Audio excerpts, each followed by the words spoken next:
Ang video pong ito ay para sa mga mommies na gustong gumamit ng withdrawal contraceptive o pull-out method. I just want to share my experience with you and gaano ba ito ka-effective.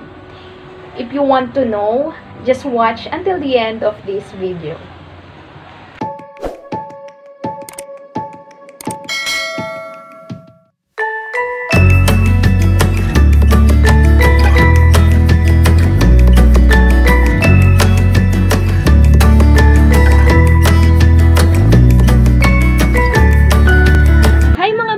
Welcome back to my YouTube channel. It's me again, Mommy Eds. If you are new here, please click the subscribe button and hit the notification bell for you to become updated to my next videos. For this video, mga kamamis, ay isi-share ko sa inyo yung aking experience about sa ginamit kong contraceptive after kong manganak.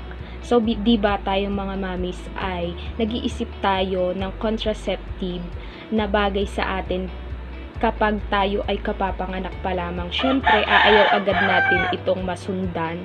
Kaya tayo ay gumagamit ng contraceptive. Lalong-lalo na doon sa mga CS na katulad ko. Syempre, nag-iisip tayo, natatakot tayo na baka masundan agad, baka hindi ko kayanin, baka bumuka yung tahi ko. Yun yung isa sa mga pumasok sa isip ko noong ako ay kapapanganak pa lamang na baka masundan agad. And syempre, mahirap din naman kapag nasundan agad kahit hindi ka CS. Mahirap pa din na magkasunod yung baby mo, pero yung iba gusto naman na magkasunod. Pero sa case ko ay ayaw ko kaagad masundan dahil nga CS ako and hindi ako nagpapa-breastfeed. Masakit sa bulsa ang pagpapagatas, pagbili ng gatas, and diaper. So, kapag nasundan agad, mas dodoble yung gastos natin.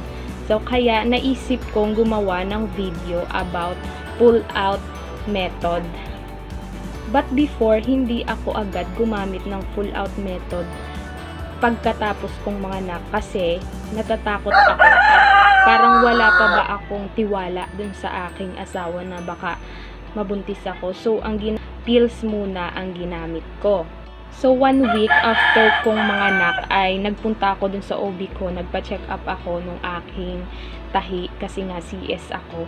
So, ang sabi niya sa akin, kung gusto ko daw gumamit ng contraceptive, ay pumunta daw ako sa kanya, bumalik daw ako kapag ako ay nagkaroon na ng menstruation. So, iintayin ko pa yung menstruation ko bago ako pumunta sa kanya. Tapos, sa kanya ako bibigyan ng contraceptives. So, nag-iintay ako ng aking menstruation kasi nga, hindi po ako nagpapa-breastfeed. Diba kapag ikaw ay breastfeeding ka, ay matagal bago ka magka-mens. So, ibig sabihin ako, hindi ako nagpapa-breastfeed, ay mabilis lang na magkaroon ako ng mens. So, mabilis chance na ako ay mabuntis. Kaya, so, sinearch ko, kailan ba nagkakaroon ng menstruation ang CS delivery na hindi nagpa-breastfeed o kahit hindi ka CS pero hindi ka nagbe-breastfeed. So, base po sa aking na-research, nagkakaroon ng menstruation ang isang ina kapag hindi siya nagpapa-breastfeed ay 6 to 8 weeks after manganak.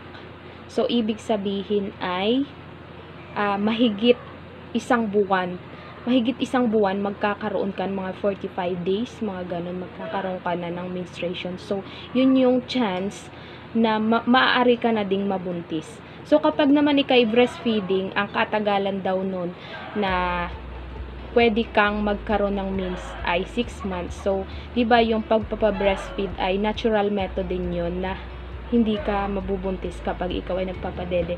Pero meron ding mga iba naman na nagpapa-breastfeed sila pero nabubuntis din sila agad. So, hindi pare-parehas. Pero, base dun sa mga na-research ko, kapag ikaw ay nagpapa-breastfeed nga ay maliit lang yung chance na ikaw ay mabuntis. So, ako, hindi ako nagpapa-breastfeed. So, malaki yung chance na mabuntis agad ako. And natatakot ako kasi nga CS ako. Baka bumuka agad yung tahi ko tapos madiretso. Hindi na ako magkaroon ng menstruation diba, after kong manganak, hindi na ako magkaroon ng menstruation, dumiretso na ako, mabuntis na agad ako. So, nag-isip talaga ako ng paraan para hindi ako mabuntis. So, 1 month after kong manganak, hindi talaga ako nagpagalaw sa asawa ko para ma-sure ko na hindi ako mabuntis. And syempre, intindi naman niya yun kasi nga, nag-a-adjust pa ako. Syempre, natatakot din siya sa akin na baka bumuka yung tahi ko kapag ginawa namin yun. So, nakapagpigil naman siya. So, nagpunta kami sa center after 1 month kasama yung baby ko. And tinanong ko dun sa midwife kung pwede na ba akong gumamit ng pills. So, yun, pinag-fill up niya ako. Basta daw, isure ko na dapat nagka-means na ako. Tinanong niya ako kailan ako nagka-means. And kung daw ako ay nagkaroon ng sexual intercourse sa asawa ko. Sabi ko, hindi naman po ako nagkaroon ng sexual intercourse. So, sabi niya, pwede na daw kahit hindi pa ako nagkaka-menstruation. So, binigyan niya ako ng pills. Ayun. Hindi ko muna yung ginamit, syempre, yung pills. Kasi nga, iniintay ko na magkaroon ako ng menstruation bago ko gamitin. Base kasi dun sa mga na-search ko ay dapat daw iinom ka ng pills ay dun sa first day ng menstruation mo. So, inintay ko. Siguro sumakto naman siya na 6 weeks. Tapos, nagka-mens na din ako. So, mga magmo-March siguro. 'Di ba?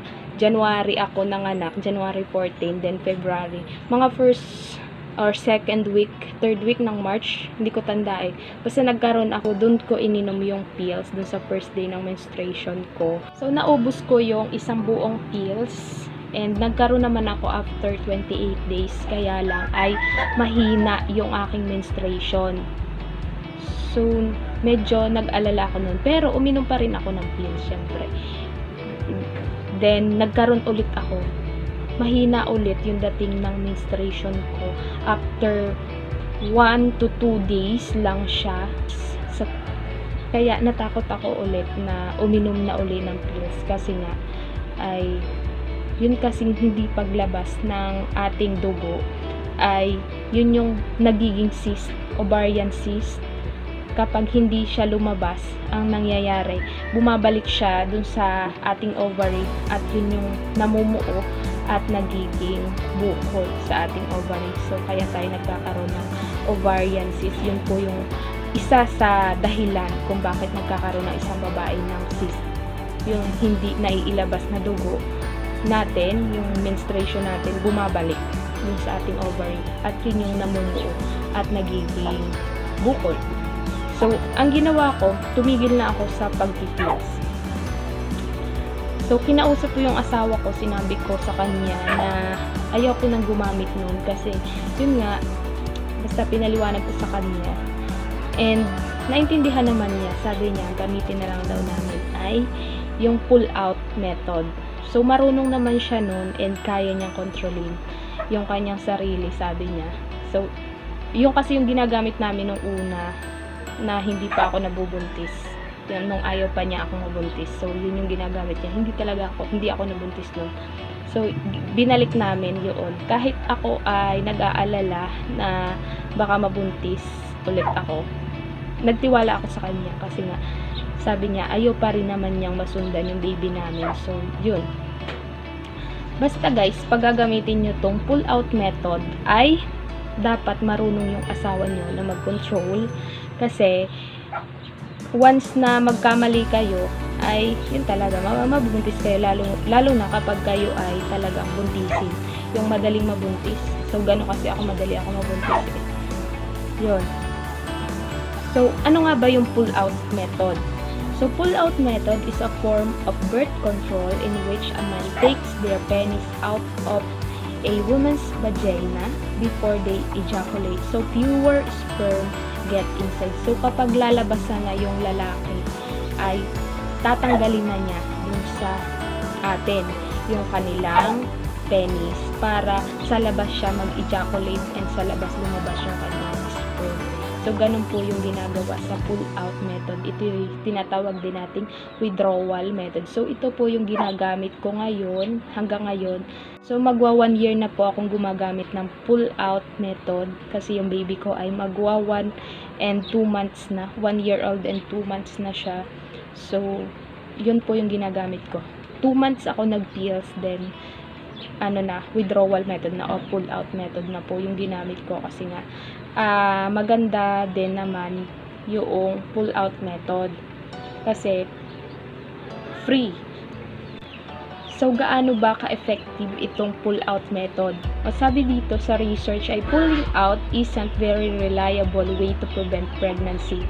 It works about 7 to 8% of time, which means that over a year of using this method, 22 out of 100 women, about 1 in 5 would get pregnant. So, maano ka pa din kasi 78% lang yung effectivity niya na hindi ka mabuntis. So, yung 22% ay maaari kang mabuntis. So, dapat talaga ay marunong yung asawa mo na mag-control para hindi ka ma-pregnant.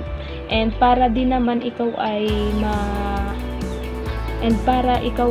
makasiguro na hindi ka mabuntis, gumamit ka na lang ng condom.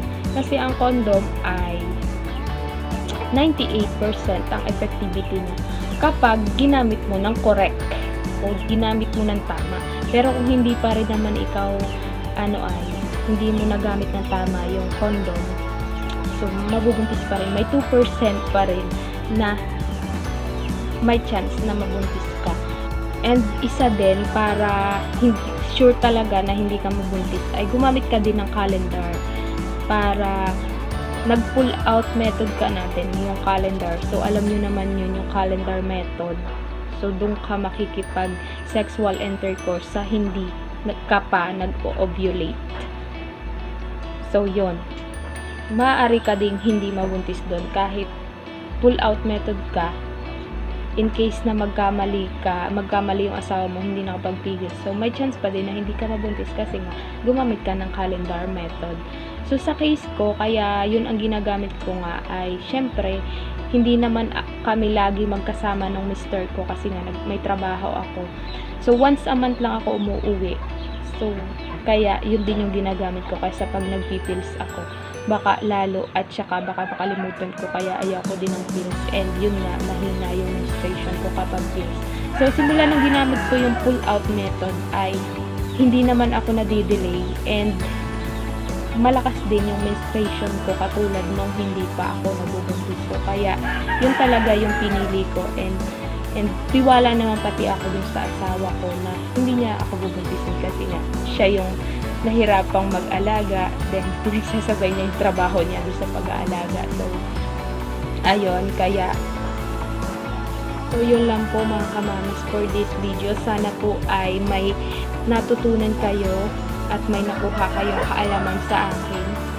Sa susunod po ulit, salamat po sa panonood.